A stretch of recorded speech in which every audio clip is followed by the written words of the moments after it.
जय श्री राम साथियों। आज हम बात करने वाले हैं कलयुग के यह 5 विचित्र प्रभाव।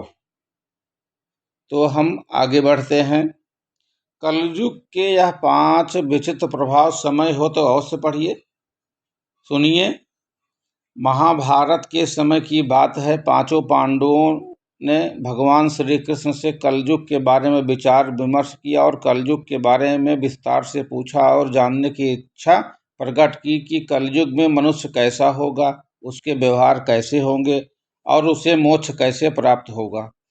इन्हीं प्रश्नों का उत्तर देने के लिए भगवान श्री कृष्ण कहते हैं कि तुम 5 भाई वन में जाओ और जो कुछ भी दिखे वह आकर मुझे बताओ, मैं तुम्हें उसका प्रभाव बताऊंगा। 5 भाई वन में गए। युधिष्ठिर महाराज ने देखा कि किसी हाथी की 2 सूंड है।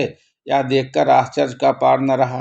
अर्जुन दूसरी दिशा में गए। वहां उन्होंने देखा कि कोई पक्षी है, उसके पंखों पर वेद की ऋचाएं लिखी हुई हैं, पर वह पक्षी 100 का मांस खा रहा है। यह भी आश्चर्य है। भीम ने तीसरा आश्चर्य देखा कि गाय के बछड़े को जन्म दिया है और बछड़े को इतना चाट रही है कि बछड़ा लहूलुहान हो जाता है। सहदेव ने चौथा आश्चर्य देखा कि 6-7 कुएं हैं और आसपास के कुओं में पानी है, किंतु बीच का कुआं खाली है। बीच का कुआं गहरा है, फिर भी पानी नहीं है।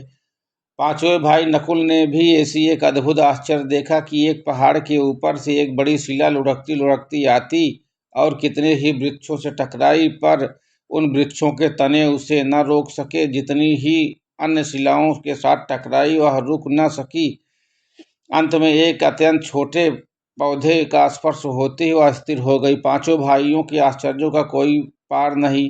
शाम को वह श्री कृष्ण के पास गए और अपने अलग अलग दृश्यों का वर्णन किया। युधिष्ठिर कहते हैं कि मैंने 2 सूंड वाला हाथी देखा तो मेरे आश्चर्य का कोई पार नहीं रहा। तब श्री कृष्ण कहते हैं कलयुग में ऐसे लोगों का राज्य होगा जो दोनों ओर से शोषण करेंगे, बोलेंगे कुछ और करेंगे कुछ। ऐसे लोगों का राज्य होगा, इससे तुम पहले राज्य कर लो। अर्जुन ने आश्चर्य से देखा कि पक्षी के पंखों पर वेद की ऋचाएं लिखी हुई हैं और पक्षी मुर्दे का मांस खा रहा है। इसी प्रकार कलयुग में ऐसे लोग रहेंगे जो बड़े बड़े पंडित और विद्वान कहलाएंगे, किंतु वह यही देखते रहेंगे कौन सा मनुष्य मरे और हमारे नाम से संपत्ति कर जाए। संस्था के व्यक्ति विचारेंगे कि कौन सा मनुष्य मरे या संस्था हमारे नाम से हो जाए। हर जात धर्म के प्रमुख पद पर बैठे विचार करेंगे कि कब किसका श्राद्ध है। चाहे कितने भी बड़े लोग होंगे, किंतु उनकी दृष्टि धन के ऊपर, मांस के ऊपर ही रहेगी। ऐसे ही लोगों की बहुतायत होगी जो परधन को हरने और छीनने को आतुर होंगे, और कोई बिरला ही संत पुरुष होगा। भीम ने तीसरा आश्चर्य देखा कि गाय अपने बछड़े को इतना चाटती है कि बछड़ा लहूलुहान हो जाता है। कलयुग का आदमी शिशुपाल हो जाएगा। बालकों के लिए इतनी ममता करेगा कि उन्हें अपने विकास का अवसर ही नहीं मिलेगा। किसी का बेटा घर छोड़कर साधु बनेगा तो हजारों व्यक्ति दर्शन करेंगे, किंतु यदि अपना बेटा साधु बनता है तो रोएंगे मेरे बेटे का क्या होगा। इतनी सारी ममता होगी कि उसे मोह माया और परिवार में ही बांध कर रखेंगे और उसका जीवन वहीं खत्म हो जाएगा। अंत में बेचारा अनाथ होकर मरेगा। वास्तव में लड़के तुम्हारे नहीं हैं, वह तो बहुओं के हैं। लड़कियां जमाइयों के हैं और तुम्हारा यह शरीर मृत्यु का है।